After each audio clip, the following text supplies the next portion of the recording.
میں نے کئی لوگوں کو، یہ بات ذرا غور سے سنیے گا، پہلے درود پاک پڑھیں، میں نے کئی لوگوں کو صرف چاشت کے عمل سے، فرض نماز تو پڑھتے ہیں، نوافل میں چاشت کے عمل سے خوشحال ہوتے دیکھا ہے۔ فجر کی نماز کے 1 گھنٹے بعد چلو طے کر لیں اشراق ہے، اشراق کے 1 گھنٹے کے بعد چاشت، بس آسان آپ کو طریقہ بتا دیا۔ دکان ہے، دفتر ہے، کاروبار ہے، جہاں بھی ہے وہاں ذرا تنہائی میں بیٹھ کے پڑھ لیں۔ اور چاشت کے کتنے نفل ہوتے ہیں؟ کم از کم 4۔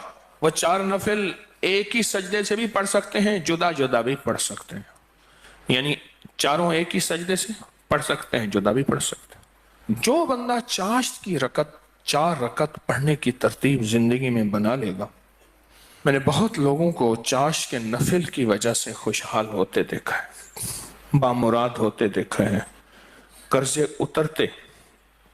اترتے اور قرضوں کے بوجھ ہٹتے، میں نے یہ دیکھا ہے۔ اور بہت تجربہ، بارہا تجربہ، اور زندگی کا ایک حصہ میرا گزرا ہے ان روحانی مشاہدات و تجربات میں۔ آج بھی طالب علم ہوں میں نے اس کے بہت تجربات دیکھے اور بہت مشاہدات دیکھے، اور حیرت انگیز تجربات، مشاہدات اس کے دیکھے ہیں کہ جو بندہ چاشت کے 4 رکعت کم از کم پڑھ لے، یہ 4 رکعت جو پڑھ لے گا، آپ اس پہ ٹائم نوٹ کیجئے گا، کبھی بھی 10 منٹ سے زیادہ نہیں لگتے، توجہ سے دھیان سے پڑھیں بھی تو 10 منٹ لگتے ہیں۔ پر یہ اشراق کے نفل جو چاہتا ہے کہ میری نسلیں خوشحال ہو جائیں اور میری زندگی خوشحال ہو جائے، اور خوشحال بھی کیسی ہو، اور بتاؤں خوشحال بھی کیسی ہو، خوشحال بھی ایسی ہو کہ کسی کی نہ جیب پہ نظر پڑے، نہ کسی کی امداد ہو، نہ کسی کی مدد ہو، نہ کسی کا ہاتھ اوپر کا ہو اور میرا نیچے کا ہو، بالکل ایسا نہ ہو۔ اللہ غیبی نظام چلاتا ہے، اس کے خزانوں میں کوئی کمی نہیں ہے۔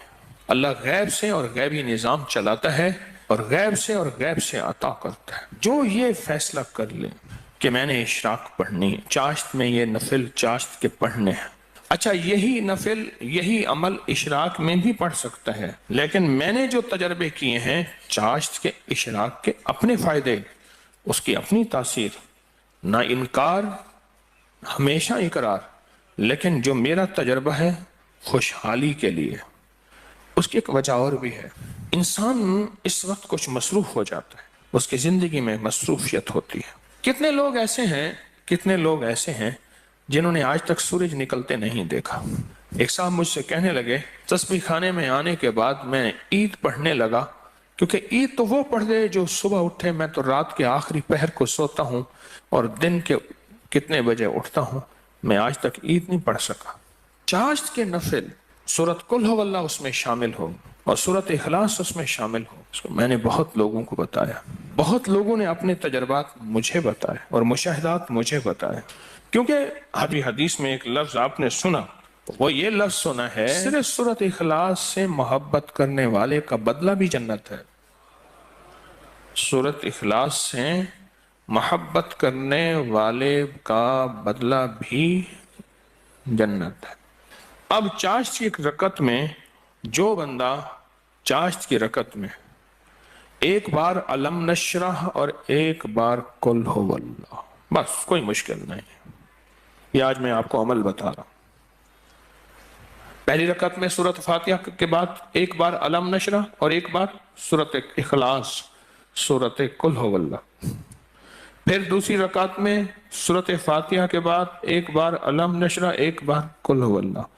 تیسری رکعت میں سورۃ فاتحہ کے بعد ایک بار علم نشرح اور ایک بار قل ھو اللہ، اور چوتھی رکعت میں سورۃ فاتحہ کے بعد ایک بار علم نشرح اور ایک بار قل ھو اللہ۔ سورج نکلنے کے 1.5 گھنٹے بعد سے زوال کے وقت سے پہلے تک چاشت کا وقت رہتا ہے، تو آپ سورج نکلنے کے گھنٹے 1.5 بعد سے لے کر زوال کے وقت سے پہلے تک ایک کیلنڈر ہوتا ہے، آپ دیکھ لیں اپنے موبائل میں کہ زوال کا وقت کب ہوتا ہے، اس سے پہلے تک یہ جتنے بھی گھنٹے بنتے ہیں ان سب گھنٹوں میں چاشت کا وقت رہتا ہے، چاشت کا وقت ہوتا ہے۔ یہ چاشت کا وقت لمبا وقت ہے، اچھا خاصا وقت ہے، مشکل ہوتا ہے۔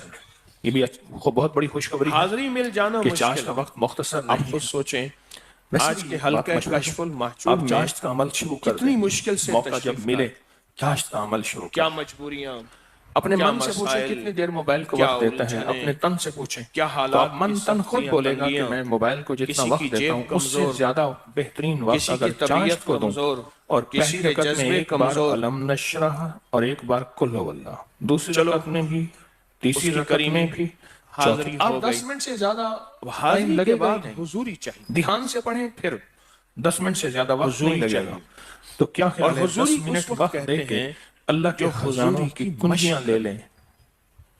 بولے جو حضوری کی مشق کرے۔ ہاں جی بتائیں، اگر حضوری نہ ہوئی بولیں بتائیں، نقصان ہوگا۔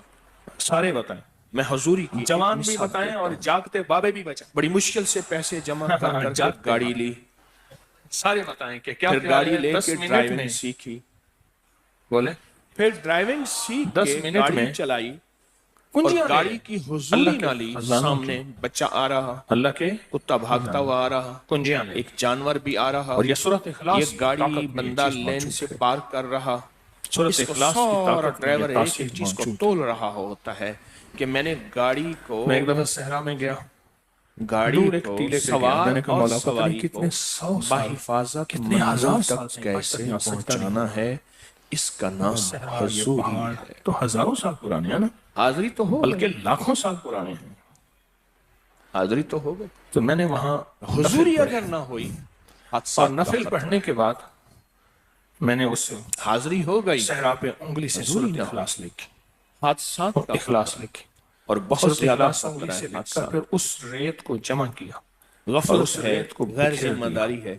اور اللہ ایک سے عرض صاحب کیا یا اللہ مجھے جہاں بتانے لگے جہاں کہ بھی میرے اس کے پیچھے میں نے ذرے پانی جائیں کا کولر وہ رکھا ہوا سارے تھا، ذرے قیامت تک سورۃ اس کی اخلاص پڑھ کے ٹونٹی میرے جو ہے ترازو کو وہ بھاری کرے۔ تھوڑی تھوڑی پانی اس میں ٹپک رہا تھا، بس ایک عمل تو تھا میں گاڑی چلا رہا تھا، اور میں وہ نے اس کریم ہاتھ کی پیچھے عطا کے کر کے بہانے اس کی ٹونٹی کو اس ذرا کی میں شفقت نے کے کہا بہانے کس دوں، اور اس مضبوط کی کر دوں، مہربانی کے بہانے، بس ان چند جیسے میں لمحوں نے میں گاڑی چاشت میری کے نیچے نفل اتر بتائے گئی۔ ہیں، پڑھ لیا کریں، سفر میں ہیں، حضر میں ہیں، حاضری جہاں ہے، بھی ہیں، گاڑی میں بیٹھے ہیں نا باوضو ہیں، نفل کی آپ پڑھ سکتے ہیں، آپ بیٹھے آپ ہوئے کی نفل پڑھ مہربانی سکتے سوئے نا، ہیں، آپ کھڑے میں ہو یہ کے سو نفل جاؤں پڑھ گا۔ سکتے ہیں، آپ بستر میں نفل حاضری پڑھ سکتے ہے، ہیں۔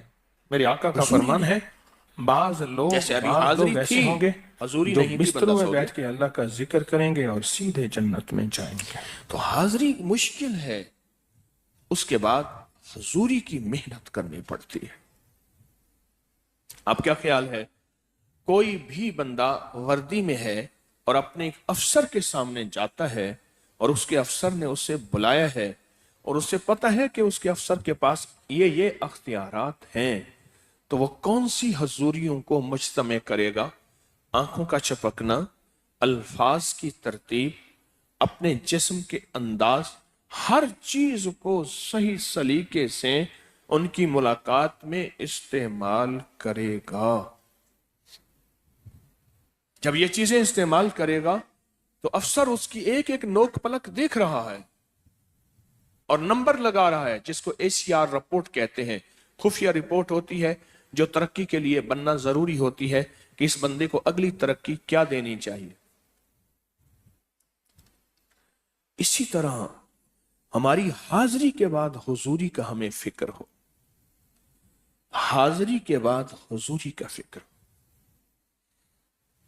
کہ یا اللہ تیری بارگاہ میں قبول ہوا یا نہیں ہوا، تیری بارگاہ میں قبول ہوا یا نہیں ہوا، مجھے جو خدمت ملی اس میں میری عظمت رہی، ادب رہا، طلب رہی، توجہ رہی۔